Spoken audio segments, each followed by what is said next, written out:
Seconde épître de Paul aux Corinthiens, chapitre 10. Moi, Paul, je vous prie par la douceur et la bonté de Christ.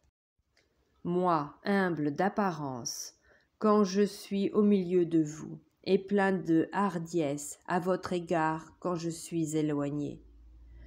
Je vous prie, lorsque je serai présent, de ne pas me forcer à recourir avec assurance à cette hardiesse dont je me propose d'user contre quelques-uns qui nous regardent comme marchant selon la chair.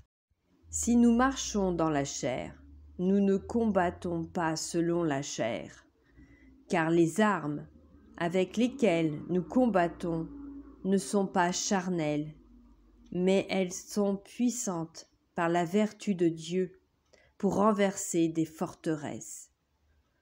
Nous renversons les raisonnements et toute hauteur qui s'élève contre la connaissance de Dieu, et nous amenons toute pensée captive à l'obéissance de Christ. Nous sommes prêts aussi à punir toute désobéissance lorsque votre obéissance sera complète. Vous regardez à l'apparence.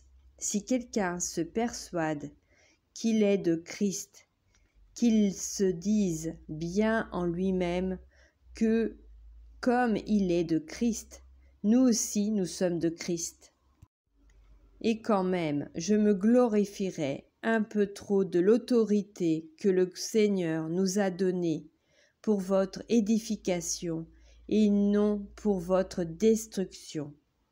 Je ne saurais en avoir honte, afin que je ne paraisse pas vouloir vous intimider par mes lettres. Car, dit-on, ces lettres sont sévères et fortes, mais présent en personne il est faible, et sa parole est méprisable. Que celui qui parle de la sorte considère que tels nous sommes en parole dans nos lettres, étant absents, tels aussi nous sommes dans nos actes étant présents. Nous n'osons pas nous égaler ou nous comparer à quelques-uns de ceux qui se recommandent eux-mêmes, mais en se mesurant à leur propre mesure et en se comparant à eux-mêmes, ils manquent d'intelligence. Pour nous, nous ne voulons pas nous glorifier hors de toute mesure.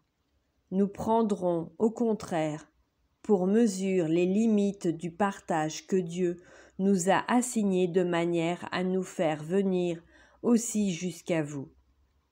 Nous ne dépassons point nos limites, comme si nous n'étions pas venus jusqu'à vous, car c'est bien jusqu'à vous que nous sommes arrivés avec l'évangile de Christ. Ce n'est pas hors de toute mesure, ce n'est pas des travaux d'autrui que nous nous glorifions, mais c'est avec l'espérance, si votre foi augmente, de grandir encore davantage parmi vous, selon les limites qui nous sont assignées, et d'annoncer l'Évangile au-delà de chez vous, sans nous glorifier de ce qui a été fait dans les limites assignées à d'autres. Que celui qui se glorifie dans le Seigneur, car ce n'est pas celui qui se recommande lui-même qui est approuvé, c'est celui que le Seigneur recommande.